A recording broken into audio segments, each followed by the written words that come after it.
This is the Average Joe Strongman Show.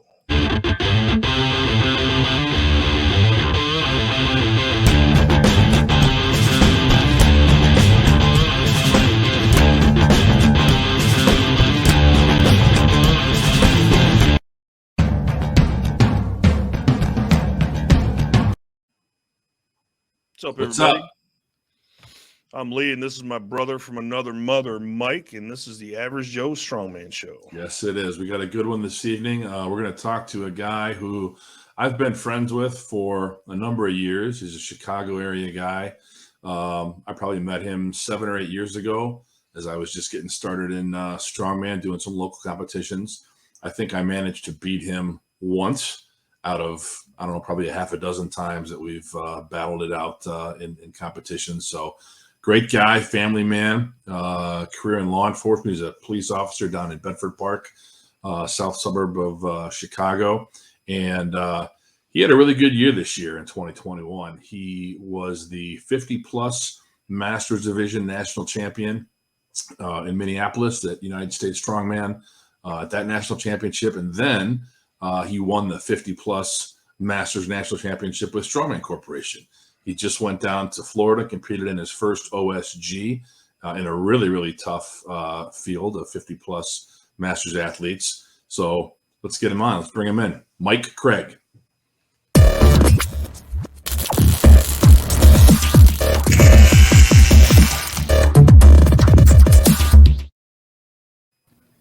There he is. What's happening? How you doing, Mike? Good, great. Thanks for having me on. I appreciate it. Oh, thank you for joining us, man. This is awesome. How long have you been competing? I've known you for a number of years, but how long have you been competing? When did you get started and how long have you been competing? About probably 2005, 2006. Okay. So my first show was the Chicago Strongest Man back, I think, 06 or 07.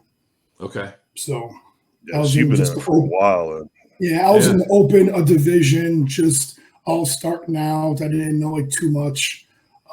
Trained with a bunch of my buddies here, a bunch of other Polish guys and stuff. Yeah, so yeah. That's how I got, all started with the strongman. Did you get started training down there with Pavel and those guys? Yep, Paul. Tommy Azoan. He was actually one of the managers for Pujanowski when Pujanowski would come to town. So I met him a few times and everything, and trained with those guys. So yeah, that was pretty cool, actually. Did you train with Jan Walkosz? Yeah, big Jan. Jan and Paul are just amazing guys, the nicest guys in the world, and just no doubt absolute strength and power. It's just unbelievable. I mean, they just so athletic too. Yeah, cool. So I used to keep in contact with both those guys. So. Nice. They're good people. Yeah. That's awesome. So, hey, Mike, going back to that first competition you were talking about, how did that go for you?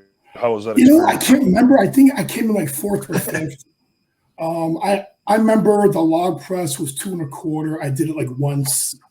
That was like the second time I touched a log in my life. We had a truck pull, I think, and it had a deadlift of like 475. I think I did it like 5 times. So I was really green and didn't know too much and stuff. But not anymore. It was fun though. It was fun. Yeah. That's awesome. Yeah. Well, you and I first met, I want to say 5, 6, 7 years ago. And back then, you were training on your own. I mean, you were training with those guys, right? But I mean, you were pretty much doing your own thing, following your own program. Yeah. But over the past year, you started working with Matt Mills as your coach. What made you decide it was time to find a coach? I was doing the Nationals. I think you did it too, the USS Nats out in New York. I'm not sure what year that was.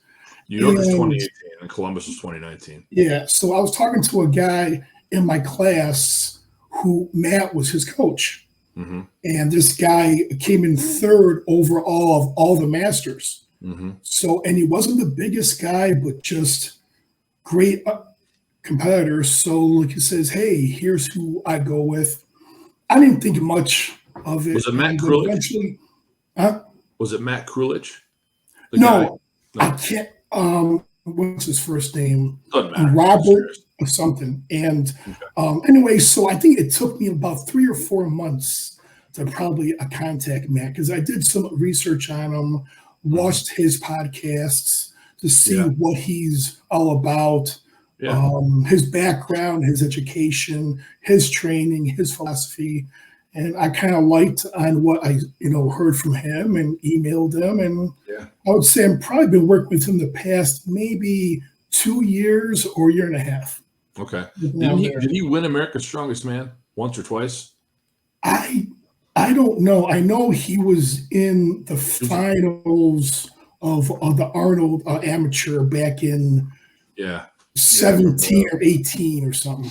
He's been a pro for a while too. Yeah. So so I just emailed him and that was it. Basically. So yeah. Did you look at any other coaches besides Matt, or did you just go right to him right off the bat? I just went right to Matt. I had a lot of good people to help me, like Tony Susi would help me out. A bunch of other people, Paul and Jan, and a bunch of people. But I thought, I think now is time I need a one-on-one kind of coach, and so when I contacted him, he got back to me in a day or two, and the rest, is history, I guess. Yeah. Yeah. For sure. Yeah, cool. That's amazing.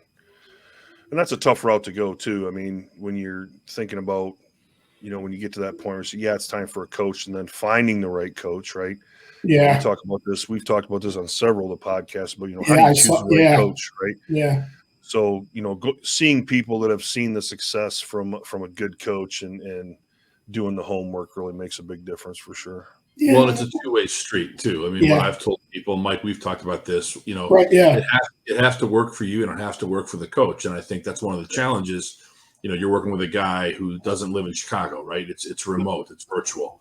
I've got. And what's funny is I never met him or spoke to him ever. Really? Wow. That's all awesome. Texting and all through email. Yeah, that's cool. And some videos I send them of my axle press, which is horrible, but So I just. Well, what I was going to say is, I tell people that it has to work for you and it has to work for them. So, let's say you work with this guy for 3, 4, 5 months and you're not feeling it, right, or you're not getting results. Time to make a switch, right? Yeah. By the same token, if you, as a coach, for me, for Matt, if you've got somebody who it's just, it's not working for you, hey, cut them loose. I mean, it's business. It's not personal, right? Sure. Right. Yeah. Because it's a hard conversation to have, but you got to do it, right? Well, you've had a big year, man. 2 national championships, your first OSG. You qualified for the Arnold. Congratulations on that. Yeah, thanks. Yeah. Do you feel like you would have had that same level of success without having Matt as your coach? Oh no, not at all. Not in the least bit. The programs he has me do, I would never figure it out on my own. We spoke before, how he had me do the 100 reps a few times, and I was with and I would have never thought to do that, or thought to do stabilizers, or thought to do, just stuff he puts in there, and then every 4 or 5 weeks he'll change things around, and then he'll go back to stuff again. So, it's really, especially if I'm focusing on a contest, he'll hone in on the events, with other stuff too as well, and oh no, I would have never, I would never have won. I don't think any of them if I didn't have him as a coach. And I think it's easy for people to fall into a trap of, you focus on, it's push or it's pull, right? It's log press, axle press, it's deadlift. It's focusing on the big stuff that you like to do. It's fun, that you're good at. And you don't think about some of those, really how to attack your weak spots, right? Or to build up stabilizer muscles, things like that, like you're talking about, with Matt. So good. I'm glad that. I would never. Yeah. I was doing my own, with the 5-3-1 method, and then I would do the Russian method and the Bulgarian kind of method, and kind of tweak stuff around and add abs in here and arm curls there, you know, and it kind of worked good for all the local competitions, you know. But like once you start getting higher up in competitions, you know, I think that's when you do like need a coach if you want to do well. I mean, that's, I mean, you know, and plus putting the time, the training, the dieting, and everything else too as well. So it's like I told you, you know, I've never won a national championship. I mean, I've been in the top 10. I've never qualified for the Arnold, right? If I had a guy who I was coaching or a woman who I was coaching and they got to that level, I have no problem saying, look, you know what? I'm not the guy for you anymore, because you need to work with somebody who's been there, who knows what it takes to get to that level, right? The Matt Mills, the Ken McClellans, the Mike Cromers, there's any number of people out there, right? Sure. Because you know, for me, I want to do right by the people who I'm working with, who I'm coaching. And if you are at that level, like, you want somebody who knows, and I don't. Yeah, for sure. Yeah. So Mike, let's go back to the change now from, you know, when you were training on your own and then you picked up Matt Mills as your coach. You know, is it so? You know, the difference is, you know, what was the difference? I mean, the frequency of training, you know, is it the volume, you know, different movements of drills? You started talking about, but elaborate that on a little bit, you know. I think what's the big difference, right? Yeah, the volume and the days a week is kind of same. He's got me on like a 4-day-a-week program now. But I would definitely say it's the type of movements, the exercises, the, you know, RPEs with this amount of reps, with this amount of power. And, you know, I had won a contest where the farmers were only 215, but he had me doing up to a 250 of 4 sets, you know. So I text him and says, hey, you do know it's 215. Like, he's like, yeah, I know. So it's stuff like that. If I train myself, I would stop at 215. Sure. Yeah. But since it's on my program, I follow it. I'm like, all right, like he says this, and I follow it. And it's all those drills and stuff, like I said before, I would have never even thought in a million years to put that stuff on there. Well, I think overtraining makes sense. And when I say overtraining, I don't mean overtraining to the point of being like near death and fatigue. I'm saying overtraining, like going over what your comp weight is, right? Overtraining. I think overtraining is really important from, if nothing else, just a psychological perspective, right? Yeah, to get in your head, when you're doing your 4 sets at 250, you know, you're 35 pounds over comp weight. So if you can do 250 with confidence, just what that does for you mentally, like, hey, I got no problem with this. You know, right. Yeah. And it's and I would say for my last 3 contests, I've been the most dialed in that I ever have, especially at Strongman Corp Ants. I mean, I was so ready for that contest. It wasn't, I mean, you know, I wanted to win, and, you know, that's where it starts, man. Desire. What a great feeling going into a comp when you know that you're at the top of your game, right? I mean, that's, especially for us old guys, it's tough to get to that point in the first place, but, you know, to have that feeling going in is phenomenal for sure. It's a war of attrition at this point, guys. It's a war of attrition. Well, and then so many contests, you know, from June until October, and then November, and now in March. So I was getting kind of burnt out towards the end there. I was getting sore and things were hurting, and so. Well, Lee, you'll appreciate this. Mike and I were talking a week or 2 ago. He was asking me if he should come down and do your Mega Balls show, because he likes the idea of that 10 stone series. Yeah. And I'm like, dude, right now for you, it's the Arnold. Focus on the Arnold. Sure. Right? Forget the Mega Balls. Right? Yeah. I mean, and you're welcome to come anytime. I mean, those platforms aren't going anywhere, but that's awesome. That's one of the big attractions for that comp is the 10 stone series. It was something that John Albrecht did back a few years ago when he was still in Indianapolis, and I've been wanting to do it again, you know, since then. And Yeah, it's going to be a lot of fun. I would just have to come there, just do the like 10 stones and leave. I mean, Yeah, right. It's just a cool thing. It's just cool. You don't see 10 stones like anywhere, you know. That's right. So that's a good. Forget mic drop, just 350 stone drop. Yep. Yeah, right. Yeah, God. yeah, right. Yeah, that's For sure. But so now it's all about the Arnold. Yeah. Well, hey, we're about halfway through our time. Let's go to break. Let's take our intermission and talk about some of the shows that are coming up here in the next several months. Cool. We'll be back. 2 minutes. Stand by.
And we're back. Hey, before we get back into the conversation, two things I want to call out in that intermission. There's a show on New Year's Eve up in Wisconsin. Jimmy Brooks, the USS rep for Wisconsin, is hosting. It's a bunch of different deadlift variations, kind of a cool concept where that's pretty all good. you're going to do is deadlift, right? But not, conventional. It's like different variations. And then I have not sanctioned it yet, but the next Warpath Strength show is going to be Windy City's Strongest Man and Woman. That's going to be at Chicago Barbell Compound in Norwood Park up here in the Chicago area on May 14th. There's also a show before that one down in Marion, Illinois. Dawson Monfort is it's the Pressatani Phil Classic, kind of a planned Pressatani Phil, where it's a real press heavy show. So press medley, I think it's a Max Slater log. There's some really cool stuff. So lots of good shows coming up. So take a look at the calendar and sign up soon. Awesome. So Mike, what would you say, going back to the conversation about Matt Mills as your coach, what's the biggest thing, the biggest takeaway, or if there's more than one, what are a couple of the biggest key learnings you've had from working with him? With him, the one thing is his programming, at least for me, it's a process. So don't rush anything, because I would text him and says, hey, like, don't you think I should be doing, like, he's like, nope, just follow every week, and he puts in like different stuff and everything. So I tend to jump the gun because I get nervous before competition. Like, hey, I need to do yoke more, or Right. But yeah, it's all a process. And the one thing I liked about him from his podcast that I watched is he has a background. He does or did bodybuilding, powerlifting, a CrossFit. He's got a master's degrees, I believe. He's a smart man. And he even says, when he does a contest, he even gets a coach because he don't want to think for himself. He just wants on paper, here's what I need to do. And I kind of like that. I kind of liked the coach when to go and get a coach. Yeah. And I'm sure that. Yeah. Same thing. Yeah. Right. Yeah. That a coach, his ego is not that big to where he thinks he knows everything, that he even needs help or he reaches out to whoever he reaches out. So that was a main point of, I kind of, that's a real good, a good guy. So yeah, I kind of like that when I heard that, We could do a whole half-hour podcast on ego. Oh, yeah. We'll leave that on the shelf. Yeah. Yeah, for sure. But I like hearing that though, because I think for me, I have a lot more respect for coaches with that humility. There's a fine line between confidence and arrogance, and you can't tell me a guy like Matt Mills isn't confident. But Right. I like hearing the humility there, and he's not arrogant. He's confident, right? And he knows what he's doing. He's a smart guy. Right. So, and we've come across the many people and competitors and coaches that think they know everything. Yeah. And they don't want to reach out. They don't want to ask, so. And that's when you get into trouble. I mean, as a competitor or a coach, right? As an athlete, like if you think you know everything, I can't remember. This is an ancient, Chinese, Japanese, Asian. It's like the person who says he's a master and says he knows it all. Like your mind shuts down. You're not open to new thought because you're close. You think you know everything. Versus, I think a really good coach is looking for coaches and always learning. I mean, I'm always looking to learn something here, there, everywhere. I mean, I watch, I get a lot of pointers from Kelly. I train with her. Yeah. And she hangs around like tons of powerlifters. So she gets a lot of the deadlifting, stuff, and I watch CrossFitters in my gym for how they clean and jerk stuff. And so it's just tiny things I try to pick up from other sports, That's great. Yep. For sure. Yeah. So, Mike, switching gears a little bit, let's talk about injuries. Have you had any significant injuries in your tenure here as a strongman competitor? Not really. I mean, a lot of soft tissue stuff, no tendon stuff. I never broke a bone in my life. I'm not going to wood, But yeah, I always, see a chiropractor, a massage. I have this other guy down south here, Brian, who he like reconstructs like your body, and you've never felt pain before until you felt him. I mean, he goes Oh, we just lost you. through your body, So, but like no huge big injuries, just you pull this, you pull that, this is sore, that's sore, Well, for a long time, you had the shoulder thing that was kind of bugging you, kind of nagging you there, right?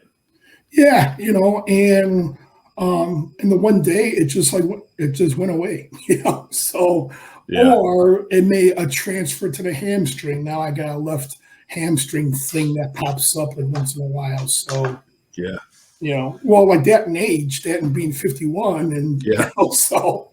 Just out of curiosity, your guy Brian, is it Brian DeFalco? Yeah, it is. Oh, man, that guy's put the hurt on me.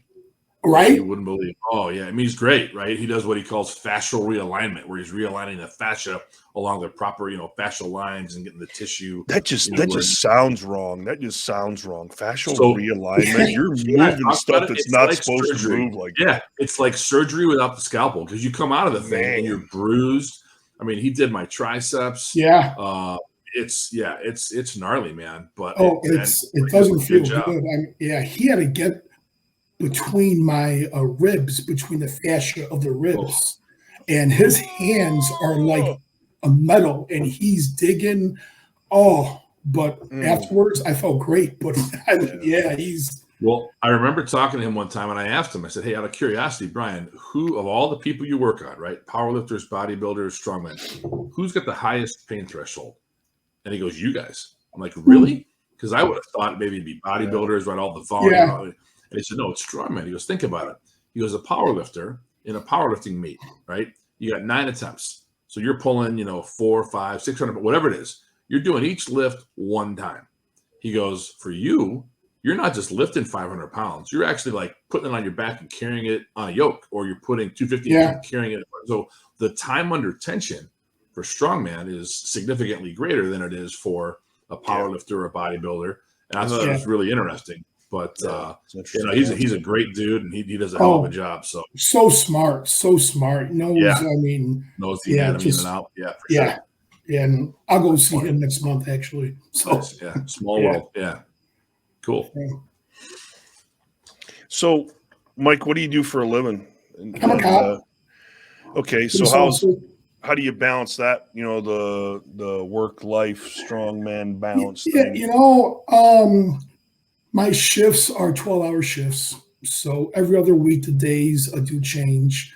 I work with a few of, Mike and Crystal, to name 2 people who they will come in early for me if I have to go and train for a show, or I work with Mike and he'll take a late call for me because he knows I have to go to the gym. So I do have a lot of good,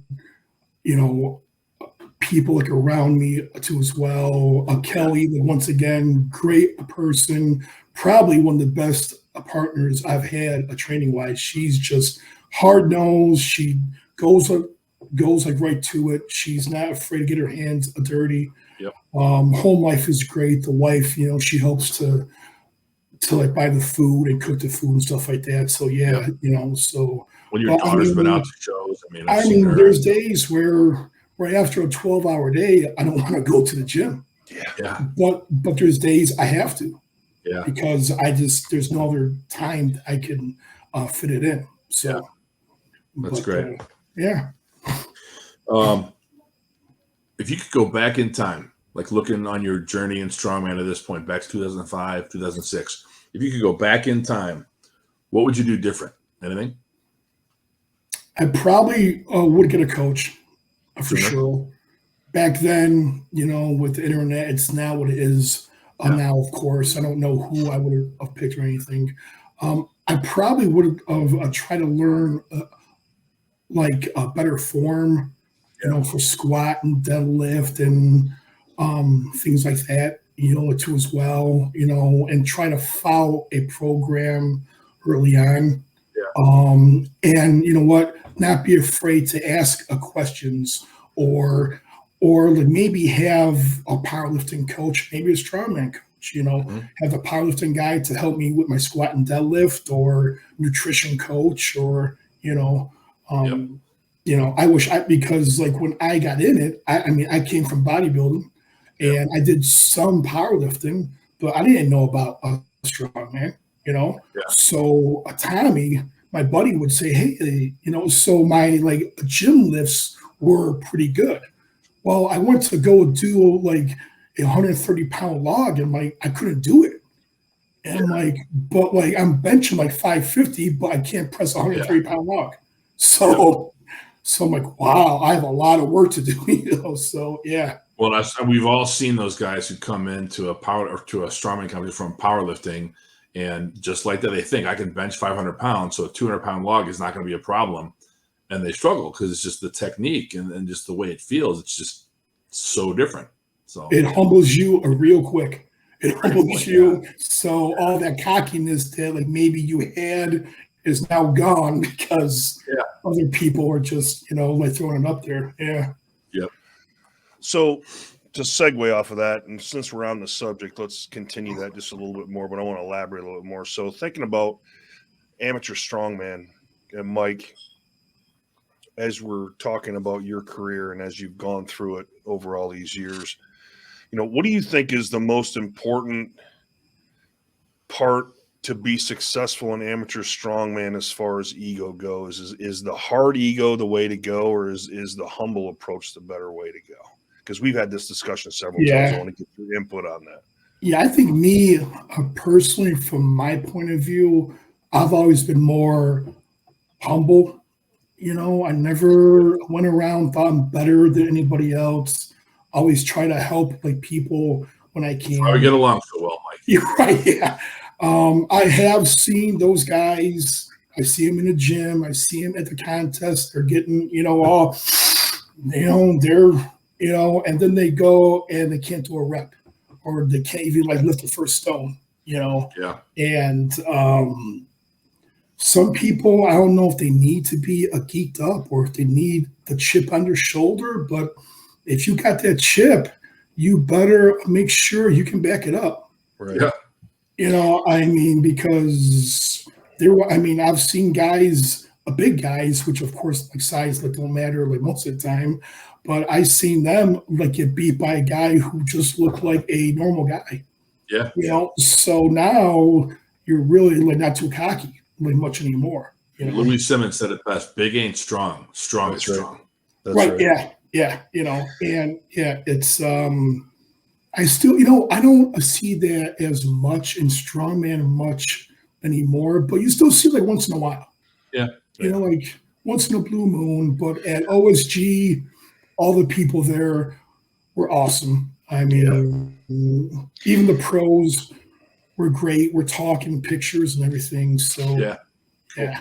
And typically from what I've seen, over the short 8 or 9 years I've been in it, is the guys with the big egos, they don't typically last very long. You'll see them for a show, 2 at the most, and then they're out, right? They just can't mesh with the type of family and community that the strongman community is. I think it just naturally weeds them out. We actually had this conversation last night at the gym about there's a difference between ego and confidence, right? It's a lot of competitors that are confident yet humble, right? These guys know, and these are the guys that are, typically they're a very humble approach, very good to get along with, nice guys to talk to, nice girls to talk to.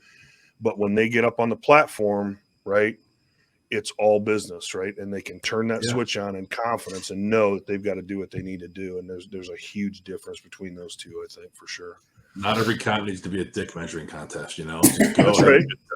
It's fun sometimes, but especially if you got the right group of guys, right? But get your ruler, Lee. That's right. Yeah, that's right. Yeah, because from bodybuilding, that's all it was all ego. Oh yeah. Everybody didn't want to, help you with your program or your diet or anything. But now in a strongman, if you forget a belt, like here's a belt. If you forget food, like here's food. Well, and I know several bodybuilders. I'm sure you do too, Mike. And I have friends who are bodybuilders, and we're very open about the fact that there's a certain level of narcissism involved with that sport, right? Because it's all about the aesthetic, right? It's very competitive. So I get it, right? Doesn't make you a bad person. Just means you love yourself a little more than I do. That's right. So tad bit vain. Yeah. If you had an opportunity to give people like who are just starting out in strongman one piece of advice, say, hey, make sure if you're going to get into strongman, do this. What would that one piece of advice be, Mike? I would think I would have to go back to the coach again. And if you do get a coach, do your research and just follow what that coach tells you.